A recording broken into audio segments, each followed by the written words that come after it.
1990 का दशक और मुद्रा एड एजेंसी का दफ्तर।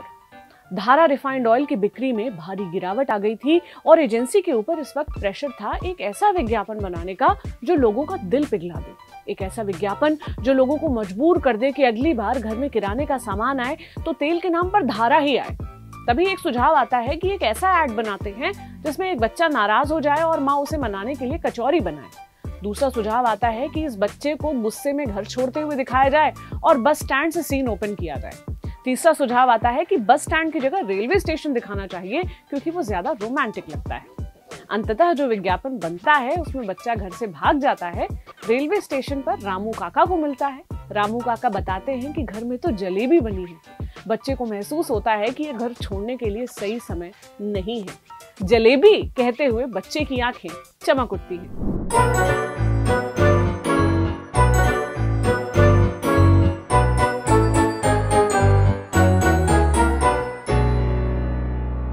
हाय, मेरा नाम प्रतीक्षा है और आप देख रहे हैं योर स्टोरी हिंदी का खास शो प्रचार गाड़ी। एक ऐसा शो जिसमें हम आपको सुनाते हैं कहानी उन पुराने सुनहरे एड्स की जो हमें हमेशा के लिए याद रह गए। वो एड्स जिन्होंने विज्ञापनों के साथ साथ कंज्यूमर की परिभाषा भी हमेशा के लिए बदल दी। आप समझ ही गए होंगे कि आज हम बात कर रहे हैं धारा रिफाइंड ऑयल के जलेबी एड की। एक ऐसा एड जो 90 के दशक में टीवी देखने वालों को आज तक याद है। इस एड की कहानी जानने के पहले धारा रिफाइंड ऑयल की कहानी जानना जरूरी है और धारा रिफाइंड ऑयल की कहानी समझने के पहले समझते हैं ऑपरेशन गोल्डन फ्लो। ये नेशनल डेयरी डेवलपमेंट बोर्ड यानी NDDB का प्रोग्राम था। इस प्रोग्राम की मदद से स्मॉल स्केल ऑयल सीड किसान और NDDB साथ में आए थे। 1970 के दशक के मध्य तक भारत खाने के तेल के प्रोडक्शन के मामले में लगभग 95% आत्मनिर्भर था। 73-74 तक सरसों, मूंगफली और कॉटन सीड तेल की भारत में खाने के तेल की कुल खपत में हिस्सेदारी 96% थी। इन तेलों का घरेलू उत्पादन स्मॉल स्केल प्रोसेसिंग यूनिट्स और स्थानीय खरीद व डिस्ट्रीब्यूशन नेटवर्क्स के जिम्मे था। लेकिन बाद में ये आत्मनिर्भरता घटती चली गई और इंपोर्ट पर निर्भरता बढ़ती गई। साल 1971 में भारत और पाकिस्तान के बीच युद्ध हुआ और इसके अगले ही साल सूखा पड़ गया।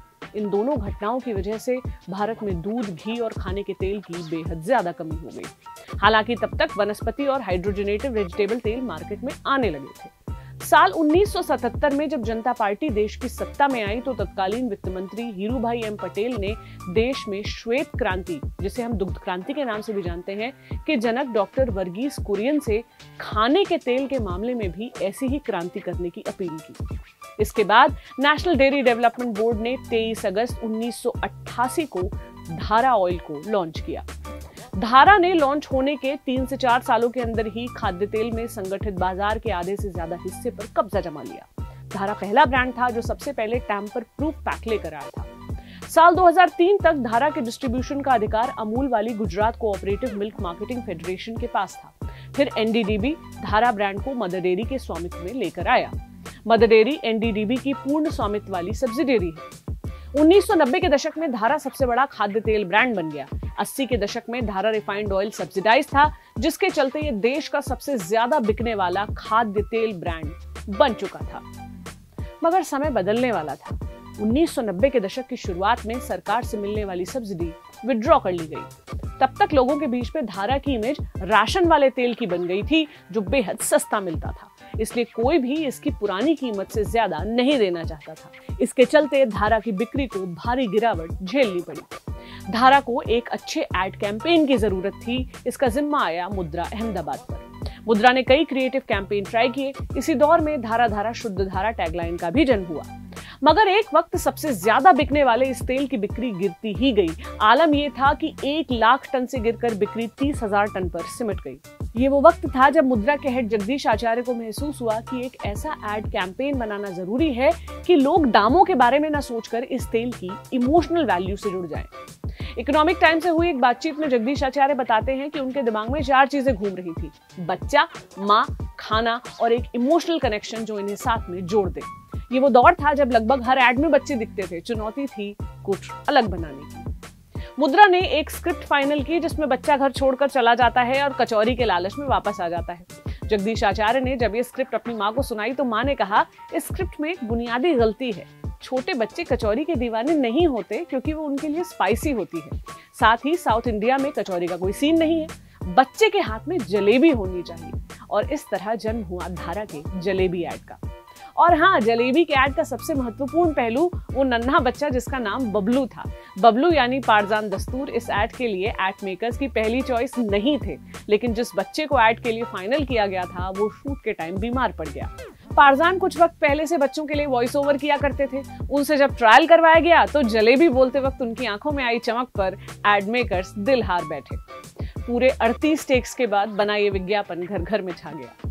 धारा की सेल्स पर लगा ग्रहण हट गया और ऐड पूरे 5 साल तक टीवी पर चलता रहा। जब मुद्रा ने डॉक्टर कुरियन से कहा कि अब कोई दूसरा ऐड मार्केट में उतारा जाए तो उन्होंने कहा, अगर ये ऐड टीवी से चला गया तो मैं उस बच्चे को कैसे देख पाऊंगा। ऐड के रिलीज के बाद ऐसा भी हुआ कि लोग चिंता जताने लगे कि कहीं बच्चे इस ऐड से प्रेरणा लेकर घर से भागने न लग जाएं। कुछ वक्त के लिए ऐड बैन भी हुआ मगर टीवी पर वापस आ गया। दिलचस्प ये है कि एक ऐसी खबर भी आई कि ये ऐड देखने के बाद एक बच्चा अपने घर से भाग गया। इकोनॉमिक टाइम्स से हुई बातचीत में आचार्य बताते हैं कि जब ये खबर डॉक्टर कुरियन को दी गई तो उन्होंने कहा, मुबारक हो, ऐड ने अपना असर छोड़ना शुरू कर दिया है। 2002 में धारा ने इस ऐड का सीक्वल निकाला जिसमें पारजान अपने छोटे भाई को घर छोड़ने से रोक रहे होते हैं जलेबी का लालच देकर। वहीं 2018 में उबर ईट्स ने इस ऐड को पारजान के साथ रिक्रिएट किया जिसमें युवा पारजान एक बहस के बाद घर छोड़कर जाते हैं और तब लौट आते हैं जब उन्हें बताया जाता है कि बिरयानी ऑर्डर की गई है। आज भी लोग जब जलेबी देखते हैं इतने साल बाद भी इस विज्ञापन को याद जरूर करते हैं। एक विज्ञापन के लिए इससे बड़ी बात और क्या हो सकती है। क्या आपके पास भी इस ऐड से जुड़ी कोई याद है तो शेयर करें कमेंट बॉक्स में। कैसा लगा आपको हमारा ये वीडियो, ये भी हमें जरूर बताएं। मेरा नाम प्रतीक्षा है, कैमरे के पीछे है मनोज। शुक्रिया।